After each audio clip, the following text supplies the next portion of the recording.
నాడు కేసీఆర్ గారి ప్రభుత్వాన్ని దించడంలో, రేవంత్ రెడ్డి గారి ప్రభుత్వాన్ని అధికారంలోకి తేవటంలో అత్యంత కీలక పాత్ర పోషించింది దళిత ఓట్లు.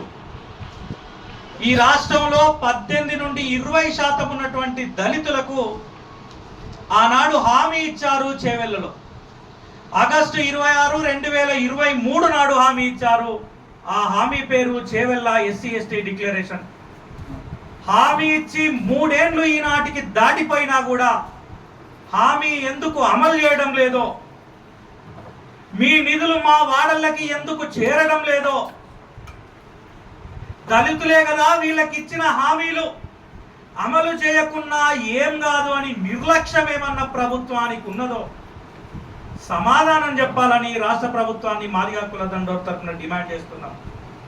మీరే చెప్పారు హామీలు, మీరిచ్చినటువంటి మొత్తం హామీలలో ఎస్సీ వర్గీకరణ అంశం తప్ప ఏ అంశం అమలు చేశారో ఈ రాష్ట్ర ప్రభుత్వం శ్వేతపత్రం విడుదల చేయగలుగుతుందా అని చెప్పి మీ సందర్భంగా ప్రశ్నిస్తున్నాం. రిజర్వేషన్ల పెంపు కోసం మాట్లాడారు. రిజర్వేషన్ల పెంపు కోసం మీరు చేపట్టిన చర్యలు ఏందని చెప్పి మేము ఈ రాష్ట్ర ప్రభుత్వాన్ని ప్రశ్నిస్తున్నాం. 3 కార్పొరేషన్లు వేస్తానన్నారు. మాదిగలకు, మాలలకి, ఎస్సీ ఉపకులాలకి ప్రత్యేకంగా కార్పొరేషన్లు వేస్తామన్నారు. జీవో ఇచ్చి చేతులు దులుపుకున్నారు తప్ప ఆఫీస్ ఎక్కడున్నది, కుర్చీ ఎక్కడున్నది, చైర్మన్ ఎవరున్నారు అంటే కనీసం కాగితానికి పరిమితమైనవి తప్ప కార్పొరేషన్లు ఏర్పాటు కాలేదనేటువంటి విషయం ఈ సందర్భంగా మీ దృష్టికి తీసుకొస్తున్నా. అరే, కొత్త కార్పొరేషన్లు ఏర్పాటు చేయకపోతే సరే, కనీసం ఉన్న కార్పొరేషన్ కన్నా నిధులు ఇచ్చారు కదా అంటే మీరు బడ్జెట్లో చెప్తా ఉన్నారు 11,000 కోట్లు ఇచ్చినాం, ఎస్సీ ఎస్టీలకు కలిపి 33,000 కోట్లు ఇచ్చినాం అని చెప్పి. 33,000 కోట్లు కాదు కదా, 3,000 రూపాయల ఎస్సీ కార్పొరేషన్ రుణం కూడా ఈ ప్రభుత్వం వచ్చిన తర్వాత ఇవ్వలేదు. ఎస్సీ కార్పొరేషన్ ద్వారా ఆ రుణాలే బంధు పెట్టుకొని కూర్చున్నారనేటువంటి విషయాన్ని ఈ సందర్భంగా తెలియజేస్తూ, ఎందుకు ఈ చిన్న చూపు చూస్తున్నారని చెప్పి మేము ప్రభుత్వాన్ని ప్రశ్నిస్తున్నాం. దళిత బంధు పథకం ఉండే, ఆ దళిత బంధు పథకంలో 2వ విడత నిధులు రావాల్సి ఉండే, ఆ నిధులను ఆపేశారు. ఆ నిధులు అప్పుడే కాదు, దళిత బంధు పథకం స్థానంలో మేము అంబేద్కర్ అభయస్థం పేరు మీద 12 లక్షల రూపాయలు ఇస్తా అన్నారు.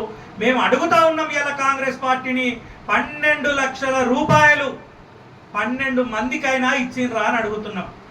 12 లక్షలు సరికాదు కదా, 12,000 రూపాయలైనా మీరు ఇచ్చిండ్రా అని చెప్పి మేము ఈ సందర్భంగా ప్రభుత్వాన్ని సూటిగా ప్రశ్నిస్తున్నాం.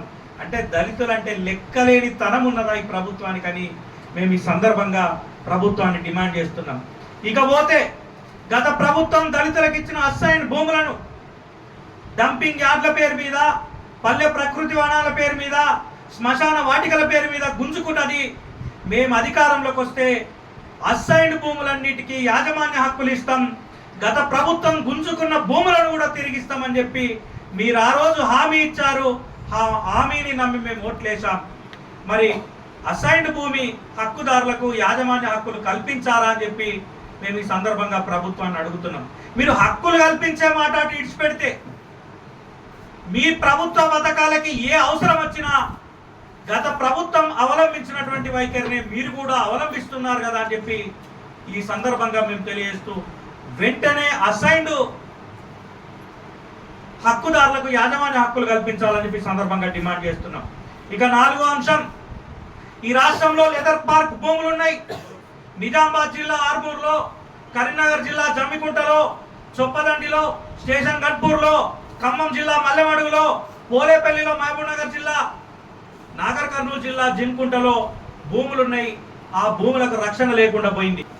వాటికి నిధులు కేటాయించి లిడిక్యాప్ ఉత్పత్తులను ప్రారంభించాలని చెప్పి సందర్భంగా డిమాండ్ చేస్తున్నాం. ఇకపోతే ప్రభుత్వం ఇచ్చే అన్ని కాంట్రాక్టులలో ఎస్సీలకు రిజర్వేషన్ కల్పిస్తామని చెప్పారు. ఒక్కరికైనా దళితులకు కాంట్రాక్ట్ అవకాశం ఇచ్చారా అని చెప్పి ఈ సందర్భంగా మేము అడుగుతున్నాం. ఇగో ఈ డిమాండ్లన్నీ మీరు నిధులు లేవంటే నమ్మినాం, ఎదురు చూసినాం. మీరు మీటింగ్ పెట్టి అర్థం చేసుకోమంటే అయ్యో కొత్తగా వచ్చిన ప్రభుత్వం కదా, ఇవాళ కాకపోతే రేపు చేయదా అని చెప్పేసి మేము అర్థం చేసుకున్నాం. నిన్న అసెంబ్లీ ఎన్నికలలో మీ జెండా పట్టుకొని తిరిగి ఓటేస్తాం. నిన్న పార్లమెంట్ ఎన్నికలలో మీ జెండా పట్టుకొని తిరిగి ఓటేస్తాం. ఇక్కడ జరిగిన జూబ్లీహిల్స్ ఎన్నికలలో కూడా కాంగ్రెస్ పార్టీ గెలిస్తే మా దళితులకు ఇచ్చిన హామీలు నెరవేరుస్తుందని ఆశతోని ఓటేసినాం.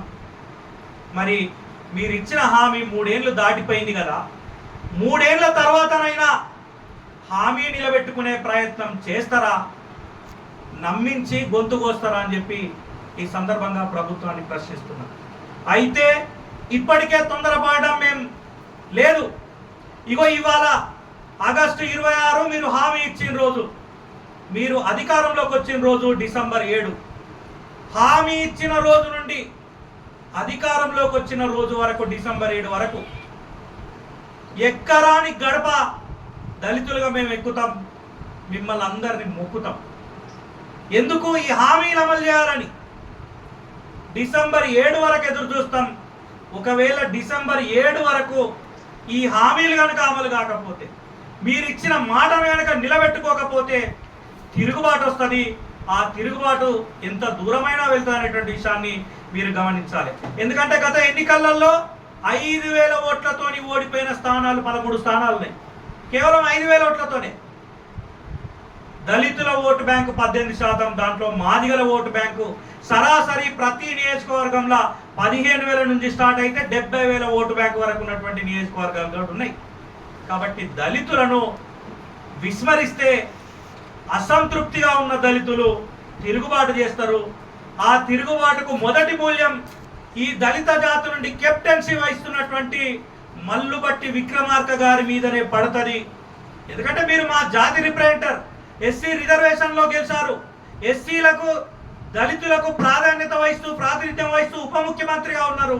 ఉప ముఖ్యమంత్రిగా ఉన్న మీరు పట్టించుకోకపోతే ఈ తిరుగుబాటు ముందు మీ నుండే స్టార్ట్ అయిద్దని చెప్పి, ఆ తర్వాత ప్రజాప్రతినిధులందరినీ చూడుతుందని చెప్పి మీరు గమనించాలని చెప్పేసి కోరుకుంటూ, ప్రభుత్వం ఇవ్వాలట్టుండైనా దిగొచ్చి మిగతా పనులు పక్కన పెట్టి దళితుల అభివృద్ధి కోసం కట్టుబడతానని చెప్పి ఆశిస్తూ, కట్టుబడకపోతే మాది హక్కుల దండోరా పోరాటం చేస్తానని కూడా ఈ సందర్భంగా తెలియజేస్తూ మీడియా మిత్రులకు హృదయపూర్వక నమస్కారం తెలియజేస్తాను.